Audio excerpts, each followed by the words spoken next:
Reciba un cordial saludo, estimado profesor. Nosotros hemos escogido el tema ciudadanía, aspectos, conceptos, interculturalidad en el Perú. Los integrantes, como los vemos ahí, están mis compañeros. Paso a comentar sobre la introducción. Es sabido que la cultura y el lenguaje articulado son propios de los seres humanos, lo que nos diferencia específicamente de las demás especies. Esto nos da la capacidad de ir amoldando y transformando no solo nuestra propia naturaleza, sino las propias relaciones con el mundo entero y nuestra propia forma de vivir. Hemos ido creando y modificando nuestra relación en el mundo en un proceso acumulativo y evolutivo, hecho posible lo que creamos y aprendemos y lo transmitimos a través, lo transmitimos también a nuestra descendencia sin necesidad de modificación genética. Por ello, hemos inventado y seguido renovando constantemente sistemas simbólicos complejos que son muy variados en el mundo entero. Ante lo expuesto y entendiendo el contexto de lo que implica la ciudadanía y la interculturalización, nos preguntamos qué factores son necesarios en los ciudadanos para fortalecer y desarrollar la interculturalidad en el Perú. Consideramos que para conseguir una ciudadanía capaz de desarrollar y ofrecer una buena relación intercultural en nuestro país, se deben sentar principalmente las bases en las futuras generaciones, que hoy en día se han visto muy perjudicadas por la cantidad de contenido inadecuado y que de cierta forma nos conlleva a tener ideas cerradas y negativas y muchas veces despreciativas, llegando a marginar a nuestra propia comunidad o a su propia comunidad. Tal es el caso de la diferencia de clases sociales, no solo en la capital, sino también en las provincias de nuestra nación. Tendemos a interiorizar para luego sacar a flote un nivel muy marcado de discriminación. Por eso se empieza por lo fundamental, que es la educación y la formación de valores, junto con la ambición de querer ser una persona de provecho y sentirse orgulloso de sí mismo. Paso a continuación, mi compañero va a continuar con la exposición. El autor menciona en sus estudios, en cuanto a la identidad cultura refiere, la integración sin subordinación pasaría por el doble eje de los derechos sociales y los culturales, ya que una mejor distribución de activos materiales va de la mano con un acceso más igualitario a los activos simbólicos, como la información, comunicación y conocimientos.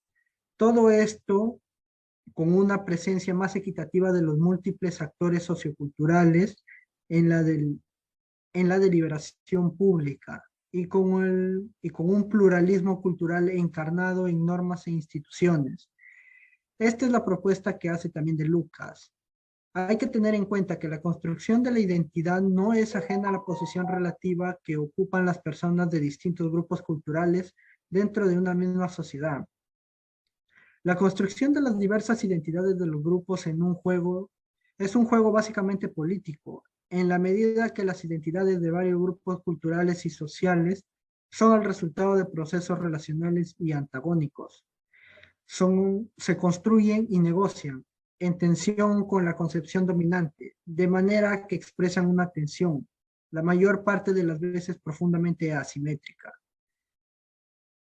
Analizando algunos estudios como factores necesarios para fortalecer y desarrollar la interculturalización en el Perú, se cree importante que el desafío de construir una sociedad democráticamente pluricultural se sustenta principalmente en la educación cuyo eje motriz sea el respeto por la identidad cultural que existe en común con otros semejantes y otro tipo de movimientos que remite a la otredad, a lo que diferencia y distingue de los demás, particularizando la experiencia propia.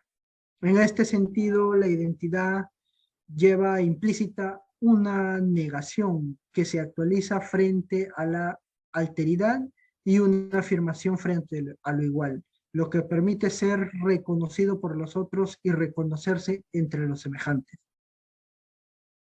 Paso a mi compañero Kelly. Siguiendo con la exposición, la orientación intercultural es una percepción de las relaciones humanas que motiva la valorización del otro en función de un proyecto común, elaborado con igualdad, interaprendizaje, participación y manejo de conflictos. Igualdad, porque se aprecia en forma horizontal y equilibrada las potencialidades y límites de las diversas culturas. Es decir, se reconoce de igual manera los aportes de todos. Interaprendizaje, porque se trata de incluir los aportes de otras culturas con una perspectiva incluyente. Todos aprenden de todos. Las culturas tienen sus propios aportes, se les asimila respetando su simbología. Participativa, porque al realizar la selección de los elementos con los que aportará cada cultura, se concurre con el mismo fin. Se concede e impulsa a que todos sean protagonistas de las acciones de convergencia, ya que todos son importantes. En el manejo de conflicto, porque al ver que algunas veces existen intereses y visiones diferentes y opuestas entre los actores de distintas variantes culturales, se puede llegar a confrontaciones. Sin embargo, sabiendo que pueden haber conflictos, se evita con una buena estrategia de comunicación. Este enfoque señala que cuando se aplica en la intervención tanto las técnicas, especialistas, promotores y profesionales de la cultura urbana u oficial, así como los campesinos andinos y amazónicos, aprenden unos de otros y que cada cultura tiene méritos que aportar en función de una mejor gestión para el desarrollo común de la sociedad. Estimado profesor, voy a exponer la parte de mi compañera Kelly, que no está presente por motivos personales, familiares, nos hizo mención sobre ello. Voy a continuar con parte de su exposición para poder culminar o continuar con la grabación de nuestro video. Ya. Para poder lograr la finalidad y el propósito de una integración cultural, la base es la educación y como pilar fundamental en la que se ve valores el enriquecimiento cultural con el fin de potenciar y facilitar la convivencia en un conjunto de ciudadanos.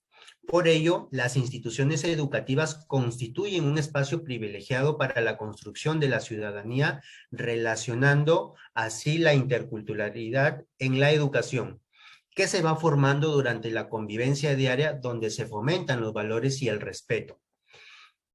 Cada centro educativo es una pequeña sociedad en la que ha de organizarse para poder convivir, desarrollar una actividad y crecer como persona. Por ejemplo, se construyen los proyectos educativos, curriculares, se elaboran normas de convivencia, deliberan ante los problemas, conflictos, cuestiones que pueden surgir a medida de que pasa el tiempo. Se toman decisiones, existen también democracia en las aulas, se reparten responsabilidades, resuelven o minimizan los problemas que se enfrentan dentro y fuera del aula o bien a nivel del centro educativo. Entre estas actividades existen también diferentes tipos de participación y responsabilidades. De esta forma se puede contribuir a la reconstrucción de una sociedad más cohesionada y al mismo tiempo más implicado en la relación de un proyecto social desarrollado, asumido por todos. Le doy pase a mi compañero para que termine con la conclusión. En conclusión, para seguir una ciudadanía capaz de desarrollar una buena realización intercultural, en nuestro país se da a sentir las buenas principales en las futuras generaciones, que están en plena formación, que hoy en día se ha visto muy perjudicada por la cantidad de contenido inadecuado que de cierta formación conlleva a tener ideas erradas y negativas, muchas veces despreciativas, llegando aún a marginar a su propia comunidad. Para eso se debe empezar por la fundamental, que es la educación y la formación de valores, junto con la ambición de querer ser una persona de provecho y sentirse orgulloso de sí mismo. En la educación basada en la formación de un pensamiento crítico, podremos entender y despertar el verdadero sentido social y bien común a nuestra cultura. Cada pueblo indígena y comunidad ética y cada individuo adopta dentro de su dominio aquel concepto de autonomía que mejor se ajusta a sus aspiraciones y posibilidades reales y concretas. El ejercicio de una ciudadanía intercultural consiste en la participación real y activa de las personas en la construcción de la sociedad y en su transformación. Se realiza a partir de la asunción de los deberes y derechos formales para incorporarlos en la vida cotidiana en todos los terrenos políticos, económicos y culturales. Muchísimas gracias.